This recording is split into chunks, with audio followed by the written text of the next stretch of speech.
Welcome to Grazing Hell, the one and only podcast made by a cow. And today we've got a special guest, Noah Samsen. Woo! Hello. Oh, woo, woo. I'm trying not to whoop too loudly because otherwise it'll be really horrible for your ears, for the listeners. Because I've done that in the past and I realize I'm blasting their eardrums. So it's a quiet, calm, but know that inside I am very excited. Woo woo. If that makes sense. So, yeah, how are you on this fine day? I'm doing well. I'm great. How are you? I am very well, thank you. It's 6 p.m. for me, so it's just my evening time. I've made a hot water bottle for my dog, but my dog left me because she's scared of my microphone. The microphone itself, not you talking, just the actual physical thing. Yeah, on the screen right now, it does look intimidating. Like it's so close. It's like a Star Wars sort of object. Okay, so maybe she's not being irrational. Maybe it's not just her. I'm like, can you please move it for this podcast? I'm actually very terrified right now. Gotcha. Okay, well, speaking of, well, not really speaking of, but microphones, I'll somehow lead this into it. Tell the people what you do in case they aren't familiar with your work. Tell us about yourself. Yeah, so I do YouTube. I'm a YouTube creator. For work, I've always done like video editing kind of stuff. And just recently, I think 5 months ago at the end of this month, it will be like 5 months of doing YouTube consistently. But yeah, I've been doing different content stuff for a while, and recently started to gain some subscribers. I think I'm at about 75,000-ish, 76,000 right now, which is crazy. I think I was at 2,000 in May when I started. And I just do sort of commentary kind of video essay. I'm like dabbling in that later on type of content about different sort of a little political, a little bit media commentary, social issues, TikToks, kind of. I don't really know yet. That's the thing. I don't know who I am, so I have to determine what that is over the course of the next few. I don't know how long videos or months or whatever. So yeah, that's what I do. Yeah, am I right in thinking that you did a bit of editing for Cody? That's right. Yeah. I've edited, I think, like 5 or 6 videos for Cody, and I've been working with Noel Miller, the other TMG guy, for a few years, I think, almost 2. And like the last just about year, I've been doing his main channel videos weekly, and then I do some visual stuff for their tours when TMG tours, and then their podcast, like their podcast intro and other kind of visual arts type stuff to aid like their live performances or just different pieces of content for promo and things like that. So that's so cool. So was that kind of what made you want to get into YouTube, or was it kind of something you wanted to do anyway and it just kind of happily all fit together kind of thing? It kind of came together from a bunch of different angles, sort of. I always had in the back of my mind the idea that I wanted to do YouTube, but I didn't really know, like, I didn't have any sort of sense of direction as to what I wanted to do, or kind of desire to like keep at it and like kind of hyper focus on taking it seriously, basically. And so kind of being involved in the content creation process for other people showed me a lot about how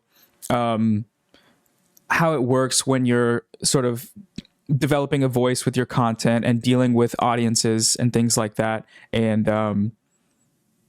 they've definitely been really, there's like some of the coolest people I've worked with, and it has been encouraging to see sort of how content works in that regard. But yeah, it kind of, until you go out and do it on your own, it's a different thing when like your name is in the description because you edited something versus it's your own piece of content. You know what I mean? There's a different level of sort of investment of yourself into the work as opposed to being a freelancer and doing kind of a service in a way. And so there's a difference, but also definitely inspired by like people like them for sure. So Yeah, and I mean, I feel I am I correct in saying that your most viewed video at the moment is the deep dive into LeftTube? Am I right? Is that yeah? So Yeah. that was how I came across your work, and the such a great video. And I'm sure you get asked about it a lot. This is what happens when a video pops off. No one shuts up about it. So apologies in advance for that.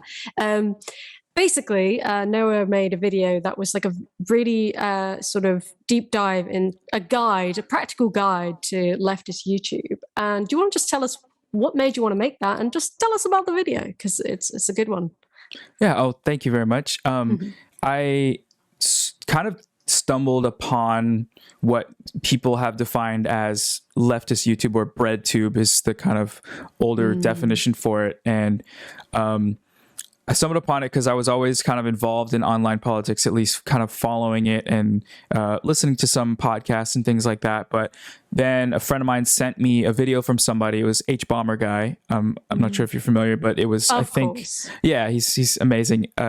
It might have been the climate change video, one of those. And I watched it and I was like, there's something very different here that it feels like compared to any other YouTube content I've ever watched. And I watch a lot of YouTube, but I thought before I made that video, I watched a lot, and then I really started watching a lot because I was like, this is incredible. And then I looked up there's a subreddit and there's like some Wikipedia articles about who is defined in breadtube. And then I just kind of started watching everything. I had seen some of these people like ContraPoints I had watched, and a couple other of the people I talked about in the video. But basically, as I was discovering this, I kind of had my content creator brain in the back burner. I was just really watching a lot of stuff and absorbing it. And then I was trying to figure out how I could, talk about this in a way that would be helpful in some way, or potentially just be able to relay how much I like this stuff and how like kind of amazed I am at the quality. And also that I had a lot of people I know that would define themselves as leftists or kind of liberal or on the left, Democrats, whatever. And very few people had heard of any of them, and or heard of breadtube or didn't have like an idea that there was a consistent sort of outlet for leftist content other than like news channels, or some maybe like the Young Turks or whatever other like sort of more established older school type leftist outlets. And so I kind of wanted to show that it's out there and there's like really good conversations going on and really interesting and funny people that are involved. And yeah, it is my most viewed video. I'm pretty sure it is. It just hit about 500,000 views, which at the time I released it, I had 4,000 subscribers. So like the algorithm basically decided that because I was talking about, a lot of different creators, that to show all of their fan bases the video. And it was kind of interesting during the process of the video gaining a lot of traction. I would see influxes of comments from different audiences where I would like for 2 hours, I would have a bunch of people coming in and saying, hey, I watched this person. This is really cool that you included them. And they would all be like, the same person, like, thank you for including like ContraPoints, or thank you for including Big Joel. Like it's really cool. It would be in kind of sections depending on the time. So it was kind of interesting to see the algorithm do that in real time. And I kind of had an idea that, okay, like if you talk about, like I noticed when like there's a lot of channels or rather not channels, but like video clips of like this video of Hassan, let's say, and it's like just from a channel that has like 500 subscribers, but it'll have 100,000 views because the algorithm knows it'll push it to all, Hassan's fans. And so it was kind of a combination of all of that I think that helped it to do well. I don't like, I'm not claiming to know how the algorithm works at all because no one really does, but it was definitely secret. Yeah, it's top secret. And it's definitely, it was the result of me like for 4 or 5 months trying a bunch of different things and trying to like see what would work as in terms of growing, but also trying to define my voice kind of and find things that I wanted to talk about that I felt strongly about. And so it was all of those things that culminated in a video that did well, which is I was really excited about, and then helped me see sort of some sense of direction as to where to take my content, if that makes sense.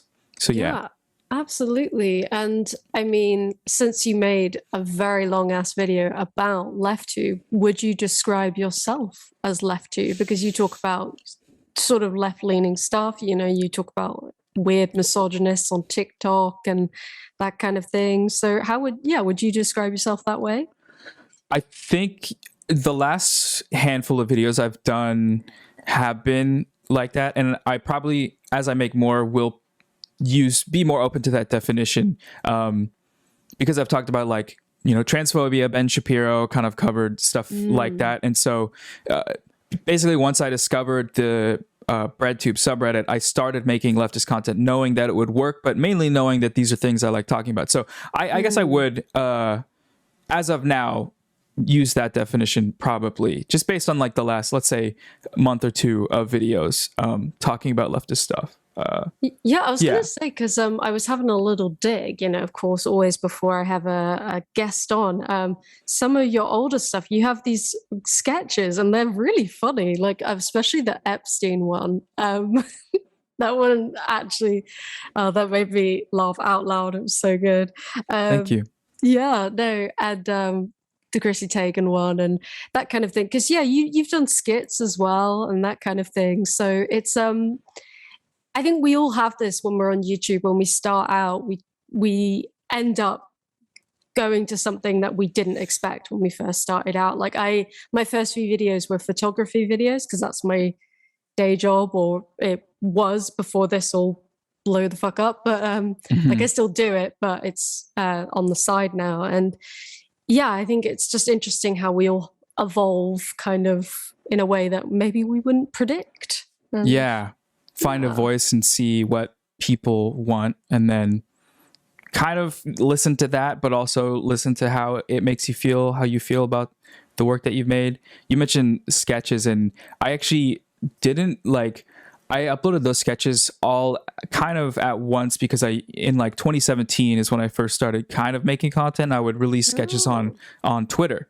And there was one that got like 1 million views, and I got like 5,000 followers on Twitter from it. And I remember being like so, you know, excited, exhilarated, like, wow, people like me. They think I'm funny. This is so crazy. And then sort of the content process really sort of fizzling out after that, because I didn't have a firm understanding of a process of making things, and I didn't have I had like a catalog of sketches to kind of fall back on, but mainly I was too enthralled by the kind of experience of going viral. And then when that didn't happen again, because going viral is so random, you know, especially on Twitter, I was kind of disappointed, and it was really easy to get burnt out. And then I stopped making content, and that was right around the time I started, you know, editing kind of full time basically. And so I was like, I'll get back to that whenever I do. But yeah, that's just kind of a little background into the sketches, because those I mainly put those up on Twitter, and that was my first experience with content. And I'm glad I uploaded them to YouTube as well as like kind of a cataloging thing. But yeah, it is a really kind of weird, long process. And I'm glad that I didn't get like a massive following back then, because I was an idiot. I still am an idiot, but like I was very young and green to the idea of having a following and what that means. And you know, 4 years later, having it happen feels like that's the right time. Like I'm glad it was then, now than then, kind of thing, if that makes sense. No, completely makes sense. I completely feel you. Like, I think I would have wanted this a few years ago, but I'm so glad it happened when it did, because I think even if it was just, I don't know, 2 years ago, I don't think I would have been ready for it. I think, like, I'd still consider myself a very sensitive person, but I was even thinner skinned back then. And I think you do have to have some kind of just resilience and understanding that the internet is kind of the Wild West. And I don't know, it's just, you gotta not take things personally, basically, is kind of my advice to people. Obviously that's way easier said than done. But yeah, and actually, with regards to the whole this is what I recommend of LeftTube kind of video, the guide. Obviously, you can't include everyone because there's so much out there. What was your process of narrowing down creators and categorizing them? Yeah, so I noticed the traditional like BreadTube group was the common factor was video essays, and so there was like another, I'm trying to think when I decided to include all the different categories, because I think it started off with just looking at the video essays, and then I think it was during my research for another video, I found like a streamer person, like it might have been Vosh, I think, that had made a video that was obviously leftist, critiquing a PragerU video.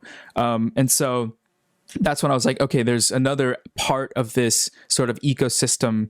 I don't know how connected they are, that is like overtly political leftist content and with a large following. And then I was like, oh yeah, Hassan, I know Hassan. And so that's another person that isn't under the video essay. Like he does streaming. It's a totally kind of different content format, but he's still, leftist, left adjacent, in his commentary. And so I was like, okay, from there, I think that's when I decided streamers will be a category.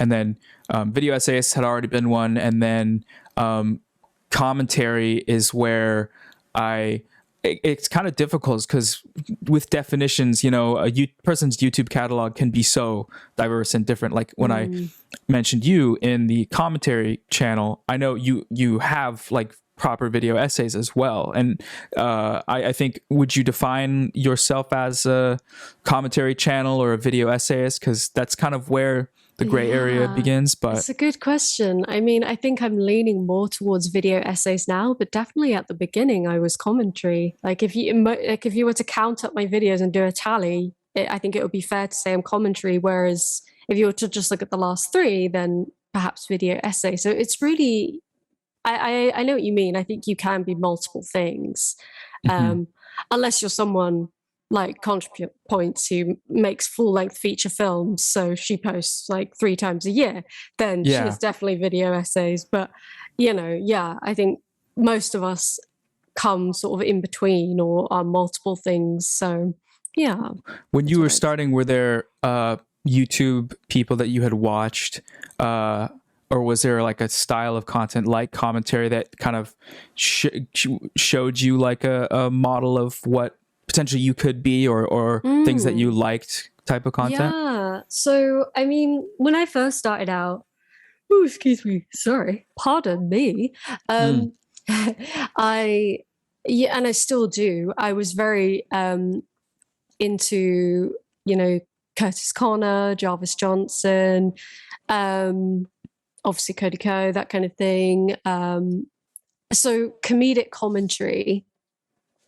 So when I went in, I kind of thought I will make commentary, but I didn't necessarily think of myself as a video essayist until I did this long ass video on pickup artists, and I really enjoyed it. And I was like, maybe I should try longer videos. And they've kind of just gotten longer and longer and longer.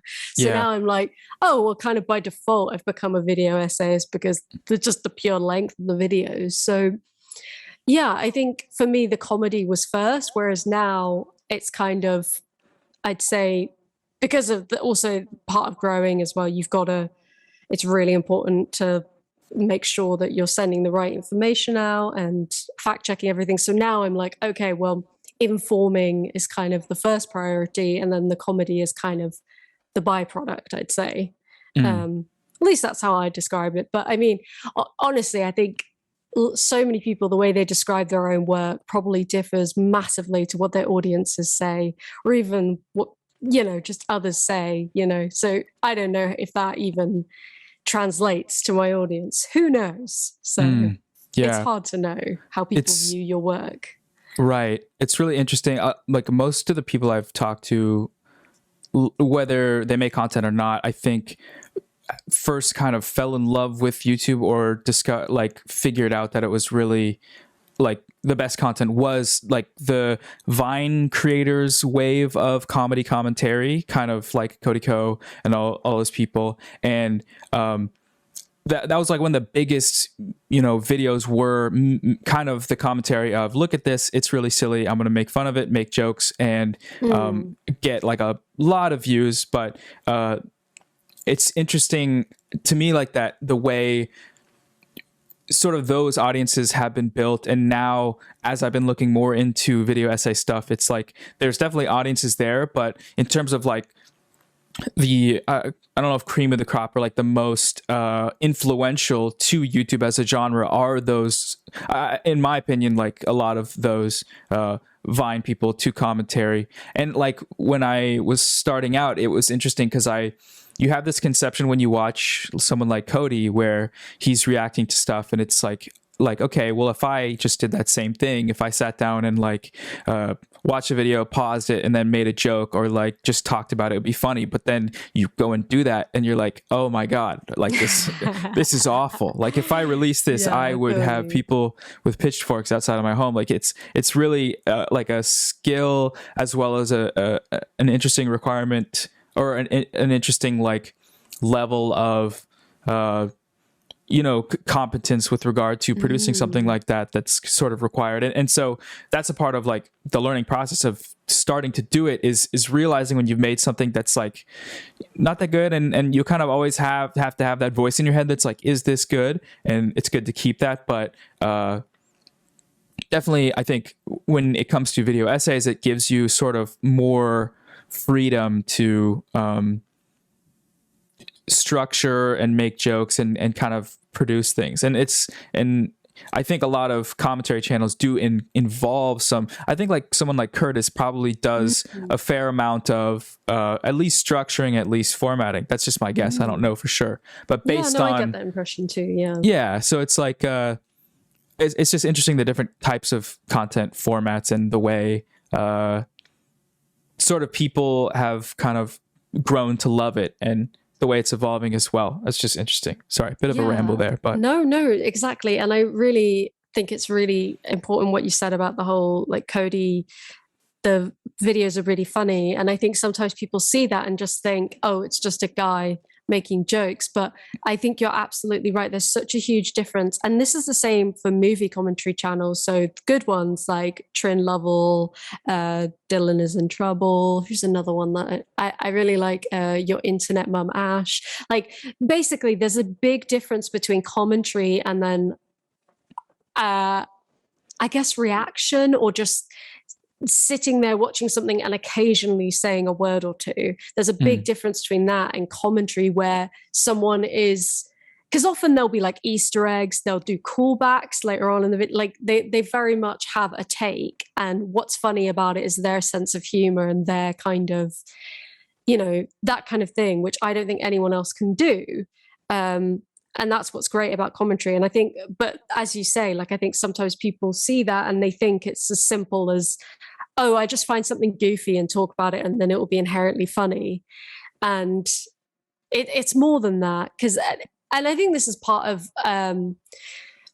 one of the things is that's part of starting out, you're not going to be, the best of the best when you start out, but also perhaps part of it is that the internet is very much, when one person talks about something, or it kind of becomes low-hanging fruit. So I guess an example of this would be someone like Darman, or I guess any TikToker thing, like the whole like Addison Rae's recent movie. And I'm not saying you can't talk about those things and laugh about those things, like totally go for it. But I guess what I would ask is, will you have your own take, or is it just you're like, hey, this is goofy, this is dumb, right? kind of And trending, and like seeing, you know, a video that has a lot of views and seeing a lot of people making videos about something, you know, you are incentivized by the industrial complex of YouTube content to give a take, if you're a take giver, if you're a commentary person. Exactly. And some people do it better than others in terms of like, you know, being on topic and on point with current stuff. Some people get content out so fast. I'm like, how? Like, it's amazing. I know people do that, but there is an aspect of it where how much of it is original and how much of it is like worth making, or like how easily can you tell when something has been made for the incentive of, you know, tracking onto the algorithm of a trending topic versus, you know, someone had something actually to say about it. And I think like most of the big people obviously are big because they are able to consistently give their own voice, even if it's not like having a specific take. Giving their own sense of humor or sense of personality and including that is like, you know, you don't really even have to have that, you know, be saying all that much if like you're funny and if you kind of produce things in a way that makes it entertaining. YouTube's an entertainment platform as much as in my, you know, research of the LeftTube video, I was like, we can start a revolution. This is, you know, the beginning of like the overthrow of the United States government, like as a joke, don't like joking, in a video parody game, in Minecraft, right? We're over yeah. So as much as I like had that sentiment while looking into this, it's like it is entertainment, and there's an aspect of disseminating thought about ideas to big audiences. But people open YouTube on their phone while they're doing laundry to like, you know, have a good time and like relax. And it's like movies or books or anything. It's I feel like important to remember that, if that makes sense. Absolutely. And that's why I think all kinds of content have value. So like me personally, I do prefer the video essay format, and I think I will be sort of mostly sticking to that from now on, just because personally for me, I feel like those videos are the most rewarding and the most interesting to make, because like I get to read interesting books and stuff for it and that kind of thing. But but I think that's also because I found that the commentary thing for me was, you know, maybe too limiting for me, and that I don't feel like I can make a point in 10 minutes, whereas some people can really well. And in fact, some people can do both. Great example of this is D'Angelo Wallace. He can make hour-long videos and he can make 10-minute videos. So some people can just do it all, but I don't think I can personally. I think for me, it's long form videos is really where I flourish. So yeah, but exactly, it's yeah. So I actually wanted to ask you, because you did a part 2 sort of following up on your big LeftTube deep dive, and it was a Q&A as well. And am I right in thinking that you're not 100% hot on the phrase bread tube? Right. Yeah, I am Tell me about that. Anti-bread tuber. I remember while I was researching, I did this weird, you could say a little bit creepy form of research where I searched on Twitter with the @ of a YouTuber and then a phrase. Like I think BreadTube is one of them. I did like @ContraPoints or from ContraPoints BreadTube, just to see like what the discourse, just getting an idea for the discourse. And I remember it's interesting to see the way it shifted from, you know, at the start, people were okay with it or the creators were kind of ambivalent because it was like an audience demographic. It was a group of, it was a subreddit, and that was defined by the audience. And over time, as other people started getting including to this because they were leftists or making left content, and then the stuff they made was in conflict with the stuff other people made, and it became this thing where it's like, what even is BreadTube anymore? If it's like, you know, just whoever your favorite streamer is, that's BreadTube. That guy on the street with a Bernie shirt, that's BreadTube. It's like, if you're what does the term really mean? And it evolved over time, because like 2017 2016 post anti SJW like reaction type content is when it was mostly video essayists, and that was how it was defined. But over time, because of that, so the lasting effect of that definition of BreadTube, what that generated was a definition, a group of people, and besides, so going further than the infighting stuff, it kind of put leftism online into this box. And because of that, you have, like, I remember, so in my follow-up video, I talked about, I just kind of mentioned in passing, because it was a Q&A. I didn't really, I plan on like going further into it. But messages passing are like a lot of creators that aren't under this term BreadTube, but they make really great leftist content. And one thing that is an aspect of this is that traditional BreadTube, every creator is white and every creator is from the USA or Europe. And the issues they talk about, they're leftist issues and they're important things to be talking about, like gender issues and feminist stuff and all this stuff. But it is very kind of Eurocentric and there's one perspective. And so I am an anti-BreadTuber because moving past that definition means that it can be expanded into this world of like amazing, really great content that's talking about stuff that, if you are someone who is into leftist ideas, you should like want to learn about like Pan-Africanism or anarchism or these things that are, people that watch ContraPoints or whoever might think, oh, that's like pretty far left. It's like,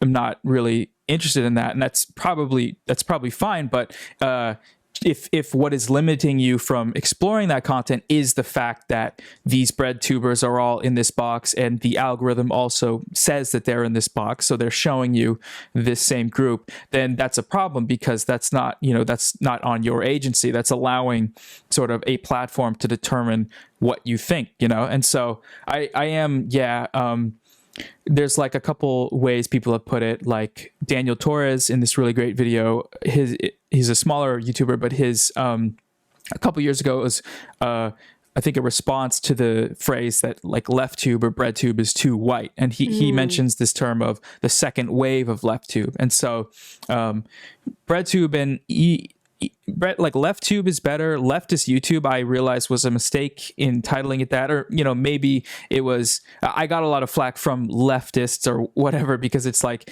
any person that talks about trans issues is a leftist now. What does it even mean? And it's like I kind of wanted to just move away from BreadTube at least, and LeftTube. Honestly, I only didn't choose LeftTube because it sounded like a little goofy, like LeftTube, or like, I don't know why, because it sounds fine now that I think about it. But I think just moving away from that enclosing barrier and being hopefully allows people to see that there's like a lot more to it than the traditional definition. And it's kind of like redefining as things change over time, and as the catalog of content grows, talking about things like, we should be able to say like, yo, this isn't working, let's evolve this or something. And that's basically was kind of what I talked about in my Q&A. And so not to be the arbiter of what leftism online is, and I always like am concerned about people seeing me as that. It's just like I have like an opinion about this, and so I'm trying to say like it's a problem if these really great creators are being included, aren't being included because what they talk about is further left, or because they're not white or whatever. Not explicitly, right? It's not like there's a person at the algorithms factory that says you're not white, you get out. It's more like all this content is connected via the issues, and if non-white or non-Western content isn't a part of that, then it won't allow it to enter into the discussion, kind of thing. And it, like, just the final point that it's not that it's not there and it has audience, it's just significantly smaller. Like the main like large creators have very large audiences, like comparable to any big commentary YouTuber, and the rest, this second wave, is significantly smaller. And it's like, if they're all leftists, why not kind of talk about them all in the same breath? As I'm running out of breath from rambling on for 5 minutes. But no, I totally agree. And I think, one of the things, two things you touched on there that kind of made me think of is the first being that I think BreadTube kind of became a term to describe a group of people who are connected by being acquainted with each other, not necessarily by the actual content itself. And that's not to say that the people under that label aren't fabulous creators, but it's more that, for example, people that might be included under the label might make not so explicitly political content, whereas there are people who make very explicitly political content but don't get that kind of prestige or whatever you want to call it. And I think the second one being that I feel like just the label LeftTube feels more accessible. It feels more vast. And also just because BreadTube, like, I didn't know why BreadTube was BreadTube till recently, like why it's called that. It's based, for those who don't know, it's based on a book. What's it called? I always forget. You know the one I'm talking about, right? The Conquest of Bread. That's it. By whom? Peter Kropotkin. That's I it. think. That's the one. Someone asked me this the other day and I was like, I always forget. I haven't read it. I'm sorry. I mean, why would anyone need to remember? That's the only Yeah, exactly. 600-year-old, well, yeah. 150 anarchist. Yeah, exactly. And obviously, I think the theory is really important and it's really good to learn about theory. But if you're someone who doesn't, if this is all new to you, I just feel like LeftTube is just much clearer and much, and as I say, much more vast, because there are some people who really, really go into dense theory, and then there's some people who talk about social issues in a much more colloquial and laid back and conversational way. So yeah, I have to say I agree. I much prefer LeftTube as a label. That, yeah, I also don't see people using BreadTube that much anymore. Or if they do, it's only to a few creators. And funnily enough, the people that are described as BreadTube don't seem to like the label either. Yeah.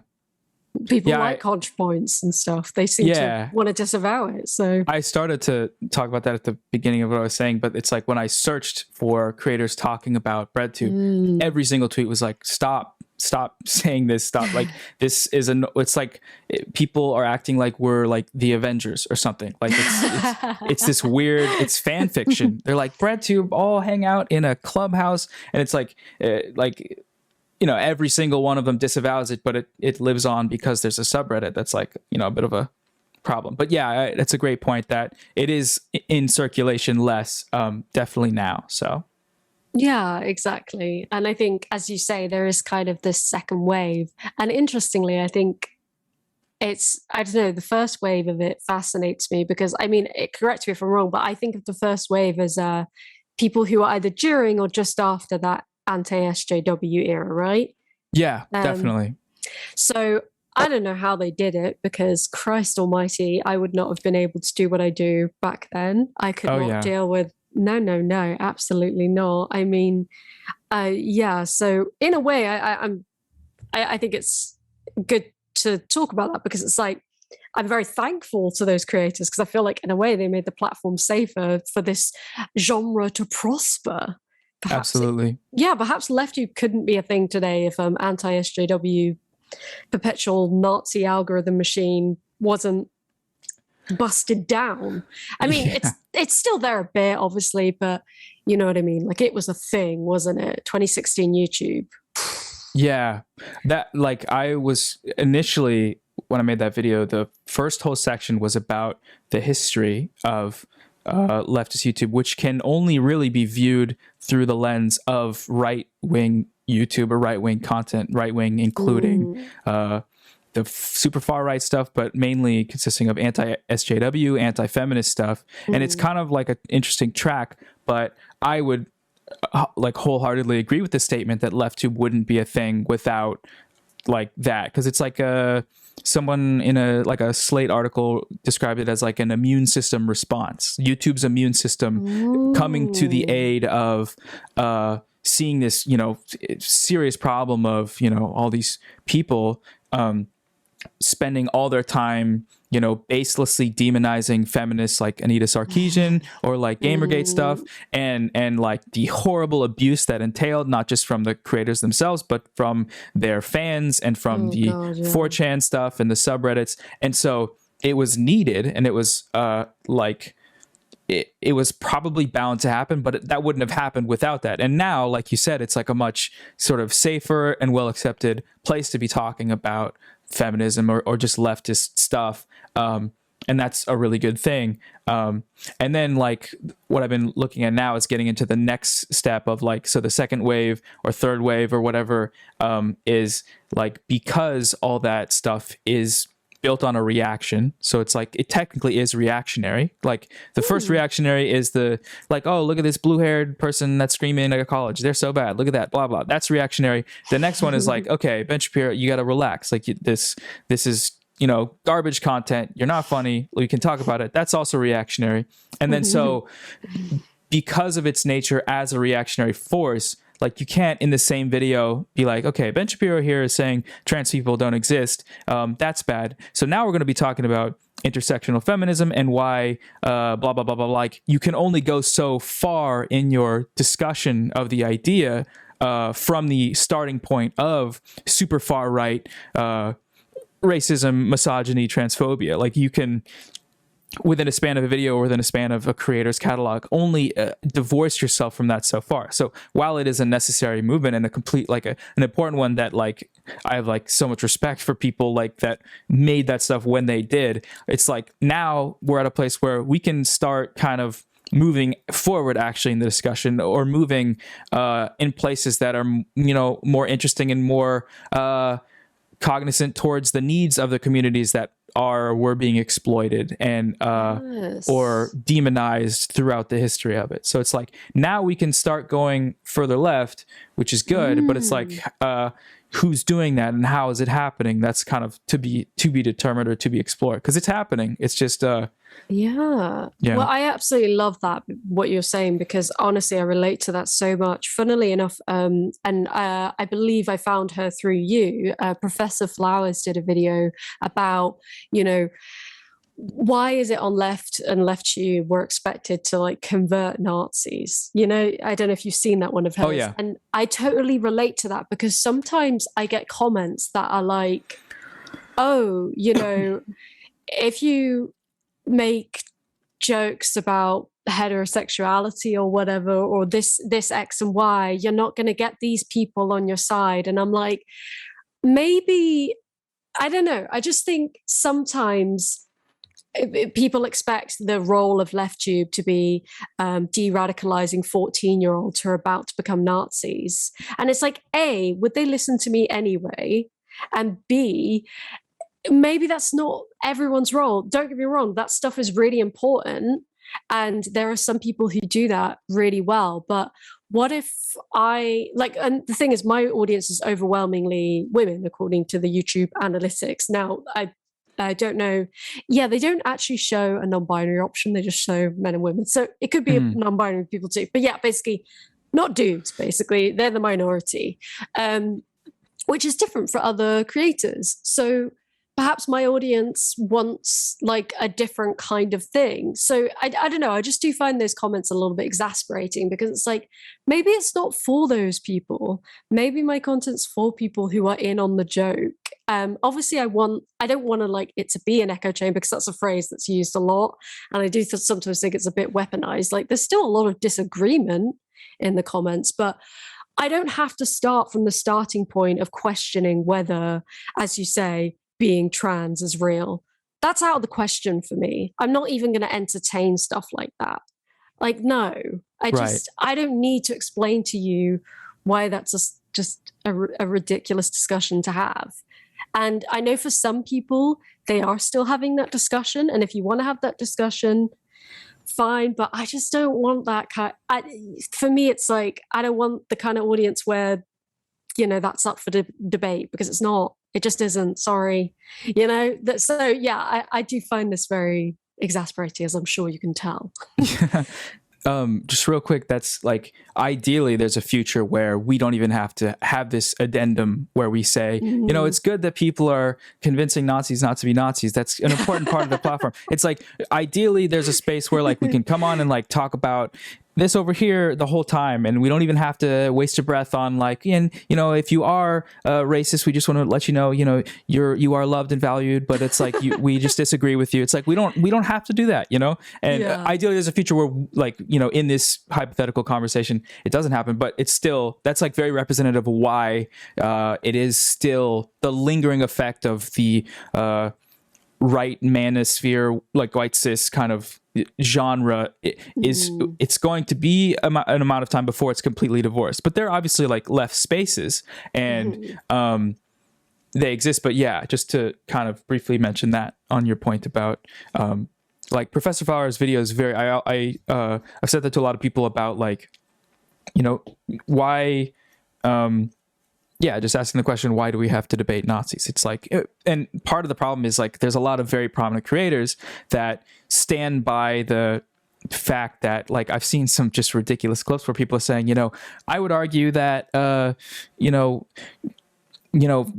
appealing to Nazis is even more important to the left than appealing to SJWs, because, they're the ones who really are the most harm. And so reducing harm in that regard, it's like, what? You're saying like the person who just robbed you is like taught you a good lesson about like being safer on the street or something weird like that. It's just the most convoluted shit. But part of that goes into the sort of demagoguery of online streamers, and I've sort of discovered that a little bit more lately of like, I don't even really want to get into it here, but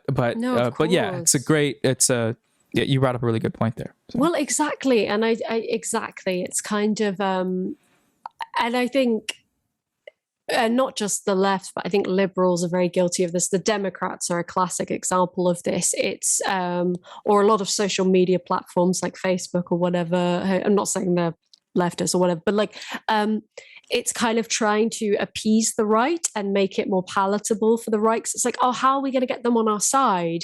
And I just sort of think, I wonder, like with, when it comes to progressive politics and stuff, are you not better off getting people who don't vote? Are you not better off getting people who don't really think about politics? And then when you do ask them questions, they sort of go, oh yeah, that is fucked up. Maybe I should get involved.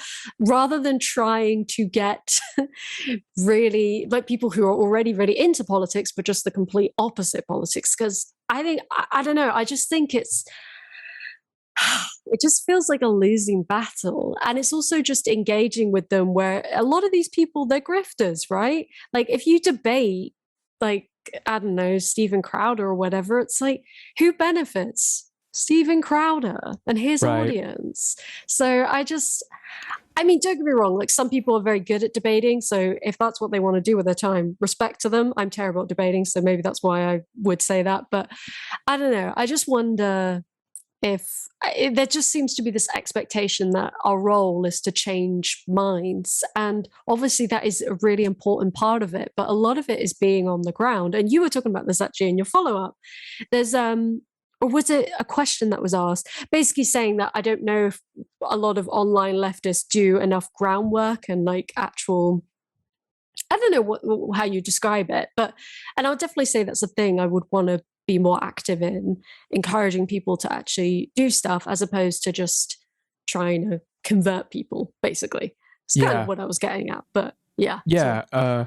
The push. So like that kind of goes back to this conversation about entertainment versus activism, or being on a platform where you're entertaining and producing a piece of content to be digested, or whatever like horrible sort of capitalist terminology you could use behind what like we do. But it's not that it's not true. It's like asking the question,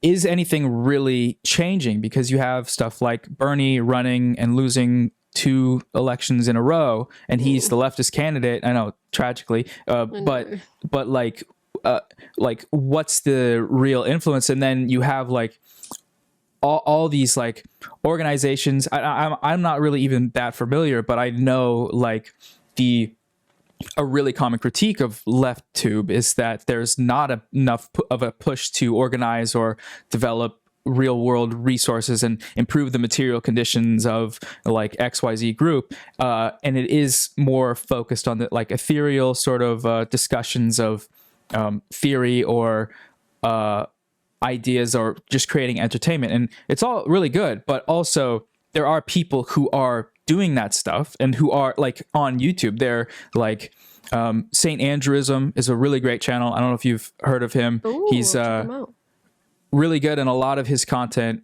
focuses on sort of organization, mobilization, dissemination of thought that actually leads to practical application in the real world. And him, and there are others that like aren't really talked about in the same breath as other people, but it's like that should really be celebrated if it's a leftist space where organization and just creating real world change. Because like watching a YouTube video feels like, as much as a ContraPoints video feels like activism, it's not, right? It's you're watching a movie or whatever, you're learning a lot, you're thinking about stuff, and that's really good. But and it doesn't have to be, you know, there are people who doing different things, and that's fine. But there is a discussion to be had about like what the next steps are of getting people to be involved in organizations and like mutual aid and things like that. And again, like I mentioned, I'm not like, I don't do any of that stuff, and I want to, and I don't want to be like LARPing as a like a socialist if I don't like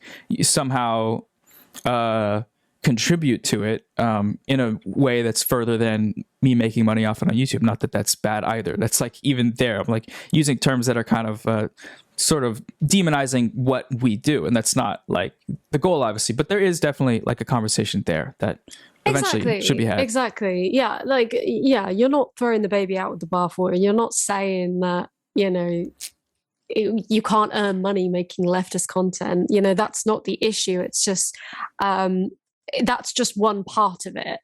And I think also another part of it is the fact that we've just been in a quarantine. And obviously people did go to protests and stuff, but, you know, apart from those things, there wasn't a huge amount people could practically do when they were shut away. So I guess now we're coming out of that. It's to try and encourage, you know, other steps, you know, watch content, read stuff, but also, you know, do stuff. It's funny, I read something on do you listen to a podcast called Behind the Bastards? Have you heard of it? I haven't, no. Oh, it's great. I'll send you it. It's so good. It's what it sounds like. It goes into the worst people in the world and just talks about them. It's great. And someone was saying on a subreddit that they were really inspired by an episode, and it was all about how you know, obviously US medicine, you know, it's all for profit and that kind of thing, and how it's like just destroyed people with diabetes, and how the whole insulin for profit industry and that kind of stuff. And this person said that episode inspired me to work like it for an organization that brings insulin to people that can't afford it and stuff. And I'm like, see that, that you know what I mean? Like, I think that's kind of, that would be the goal for my work going forward, to inspire people to make changes in their life and just in the way they think, and hopefully and make them want to do stuff that could change things. It would be amazing. That's kind of the goal, I think. Yeah, that's a great point. Like, that's like, you know, even if there's not like a call to action, making something that's so well made and inspiring in its like depiction of the problem it sounds like that did that for that person. I don't know if there was a call to action, but like I've like been viewing it as like, you know, we gotta at the end ask people to go don't do whatever, but it's like the people who were gonna do that probably would have done it anyways. And so it's really like that's a really great like example of like being inspired just by the nature of how well something is made or how well a story is told. Like there's definitely so much value in that beyond like what I was talking about like calls to action or whatever. Like that's a really good point. Exactly. So yeah, exactly. It's all part of this big conversation, and it's I mean, it's kind of exciting, as you say. If we're on a second wave, it's like hopefully it's just the beginning. And I think my fear is, you were talking earlier about an immune response, and I'm like, does that mean, I'm a bit worried, does that mean like there's going to be some kind of fourth wave anti-SJW? Like, yeah, that's my fear. Is that inevitable? What do you think about that? Oh, that's a really good question. On YouTube specifically, obviously the internet, of course, but right. YouTube. Do you think YouTube would let that happen? You know, I feel like the right on YouTube had its heyday and is dying, aside from the select few that are funded by fracking billionaires, or that are make like so much money and have like a Steven Crowder live stream gets 1 million views the same day. It's like that scares me, definitely. But it's the remnants, it's the skeleton of a once extremely powerful and dangerous group of ideas and ideologues. And so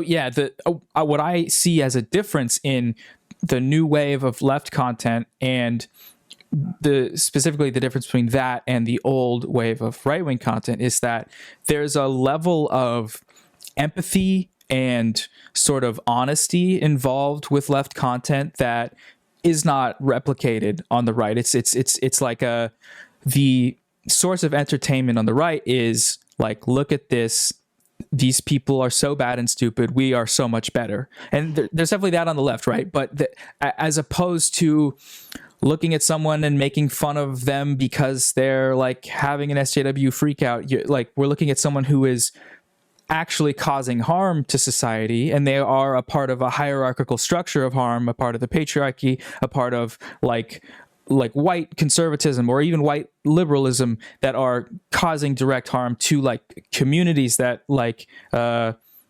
only are traditionally marginalized but are still marginalized on these platforms. And so there's a difference in the tone, and there's a difference in the real world effect, where this older stuff is upholding these systems, where this newer stuff is critiquing them or attempting to dismantle them. And the nature of that also makes it kind of like, you know, comedy that's punching up is always better than punching down, obviously. And like comedy is commentary a lot of the times. And so there's like a difference where it makes me not as worried about a resurgence of the right-wing content. Cause like, you know, after you watch enough of Ben Shapiro's videos, you can see through it. Like anyone can just see through sort of the facade and the like fear-mongering stuff, and once you are able to see through it, like obviously the people, the 80-year-olds on their couch watching it, freaking out and like calling their school to have whatever banned for whatever reason, like they are kind of a lost cause, and that's okay. People get old, it's all good. But as far as like the main like arena of content, I feel like most people kind of eventually are able to see through it and see that it's just garbage, and we don't need that. And so by the audience's requirements, it feels like, and this could be wrong, but it does feel like there's a shift of like I've never seen a comment on like a Ben Shapiro video, a Sargon of Akkad video, any of these people that says, I used to watch ContraPoints and now I watch you because you made such a great case for hating trans people. Like it doesn't work that way, because it's like they're appealing to your sense of tribalism and your sense of superiority, whereas this brain. Right, the total reptilian, exactly. And on the other side, you're taking time to lay out these arguments and show this empathy, even to people on the right,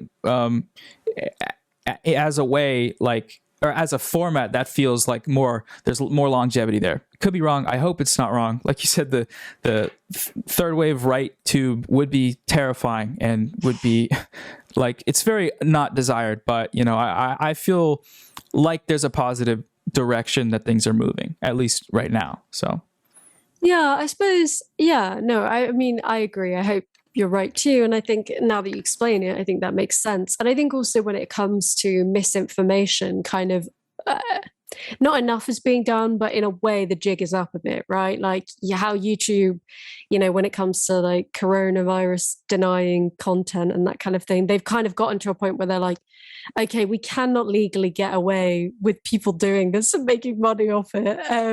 So they're trying to clamp down on that. And I guess going forward, people are gonna struggle to make money off lying, hopefully. That's right. We're in that direction, which is good. It should have never really been the case, but yeah. So I guess it is less profitable to spread misinformation and stuff. The next business model, or the next form of it, and it's already now, is so when you try to make money off of lying and it doesn't work, make money off of talking about how you can't make money off of lying. Make money about censorship. I'm being censored for saying we should inject poison into ourselves. Like, this is so messed up. And then people, like, there's a total audience demographic for that. There's a lot of people that really empathize with that. And it's really kind of depressing seeing people go off on these tirades of like, the ivermectin stuff. Like, there's a lot of people who like traditionally would be on the left, but have turned into this free speech warrior type person and it's very clear that they're only doing this because they're getting the validation from other people that are free speech warriors, right? Audience censorship. And it's like, there's no moment to stop and think like, why are all the people that support me now also the same people that supported Trump in his, when he was banned from Twitter, or supported him because the free speech? Like, there's no recollection of like, this interesting community overlap for my former values. Sorry, I'm ranting about that, but no, you're right though. There's a few people that spring to mind when you say that. Glenn Greenwald is a good example of that, because I think he's done some great journalistic work in the past, but now that whenever I see him on Twitter, it's always for the wrong reasons, and he's got some really shitty takes lately, you know what I mean? And I'm like, my guy, I thought I don't know, it's kind of sad. There's no moment of thought where like it's your 12th Tucker Carlson appearance today or this week, and it's like there's no like, wait, am I being a useful idiot right now, or is this? I'm good. I'm going back on tomorrow. Tucker Carlson is a socialist. Did you not hear that, Noah? Oh yeah, that's right. They just released that. Yeah. Oy vey. Exactly. Yeah, though I suppose the only thing I think, you're right. I think it is always coming from that I'm being censored angle, which is, that whole spiel is very lucrative. And I think it will be till the end of time, because I think we all like to feel like freedom fighters. Every generation, every person, regardless of their political leaning, reads 1984 and thinks, I'd be the rebel. Yeah, this is about... That's me. Yeah, exactly. And I mean, it's amazing how so many people misunderstand it, like with the whole people who say masks are like 1984, and it's like, no, you're not getting it. But, and that's just, I think, always going to be the case. People are always going to feel like they want to, I don't know, kind of everyone wants to feel like a rebel and like a historical figure that was on the right side despite all the odds, but most are just, I don't know. I heard something really good, and I think it was on the podcast I told you about earlier, and it was like 80% of people are neither really good or really bad. They just go along with what the tide is. Hopefully that's not true, but I wouldn't be surprised. Whereas like 20% are genuinely really terrible, or genuinely really just always wanting to do like good by people. I don't know. So that's the only thing that worries me about YouTube and just the way the political landscape is. I'm like, I do worry, do people care about X because it's kind of like what we're socially conditioned to care about? Like, what if it became cool to be terrible in this way again? I don't know. But then maybe I'm just not giving human beings enough credit. Maybe there's enough examples to lose faith. There's way too many examples, especially prominent people. Exactly. It's like all the arguments that, trans exclusionary radical feminists use, or anyone who's like transphobic, they're using so many of the same arguments that were used against the gays. And it's just, it wasn't even that long ago. Yeah. It's yeah.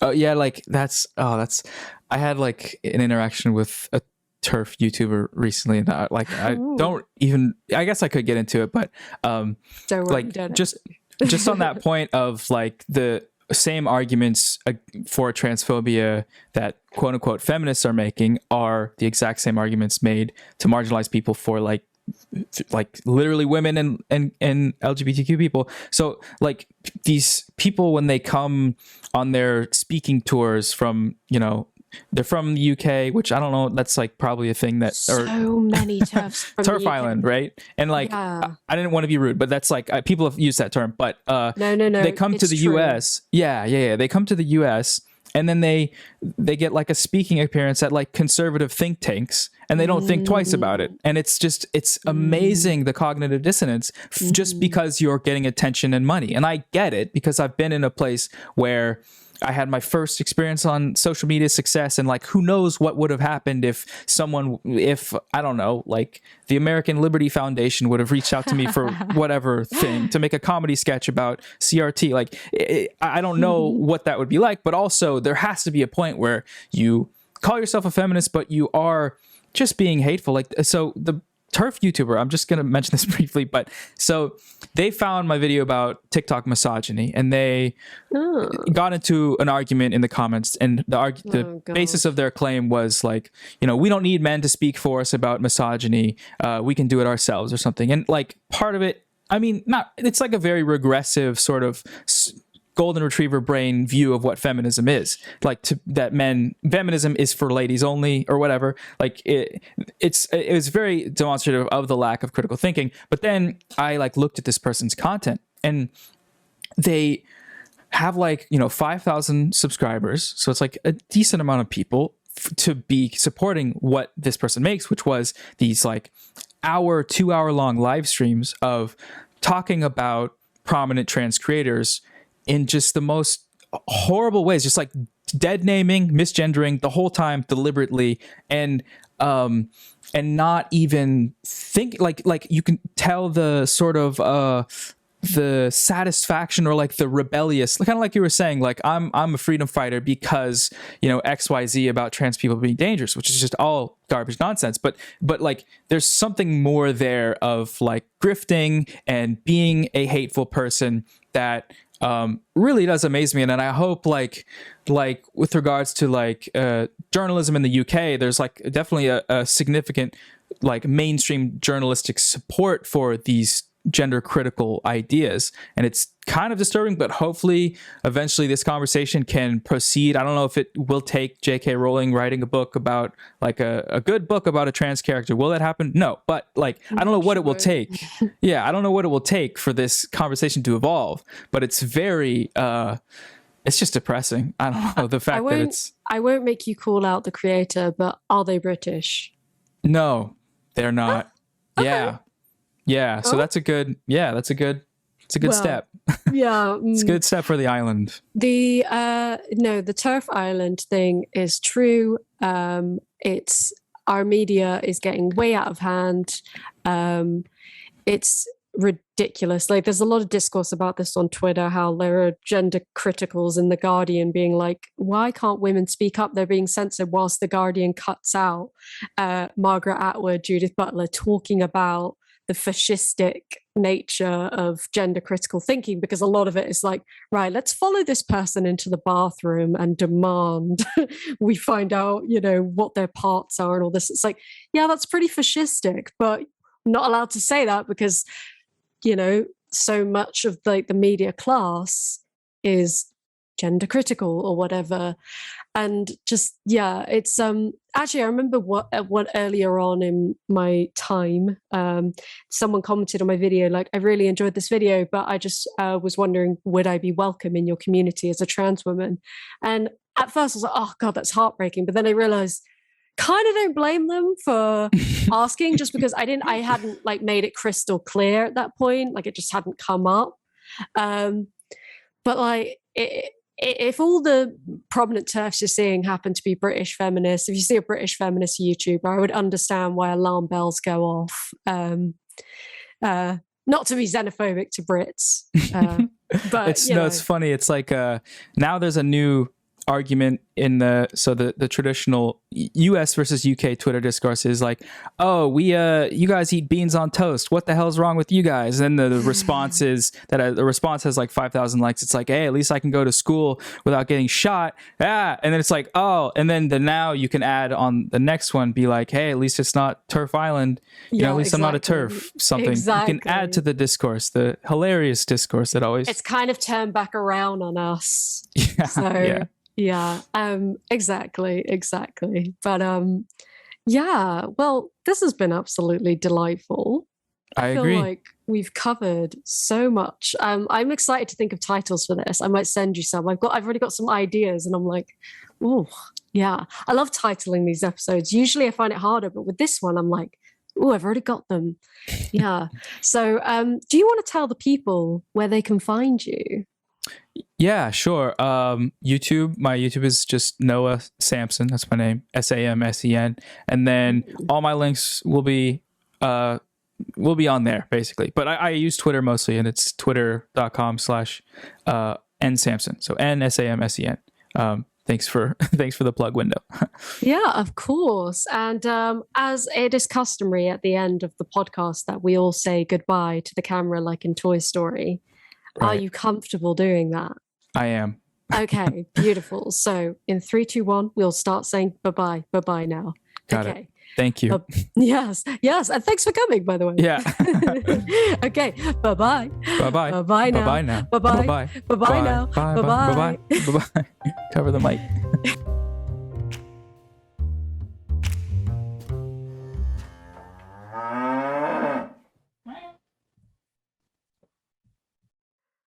What? Like, did she let you just do that? Did she not? Oh, she loves when I grab her by the scruff, she just like purrs really loud. It's really cute. Really? I can just pick her up by the scruff, even though she's an older baby. Just a moment. Yeah. Psst, psst, psst. Say hi. Meh.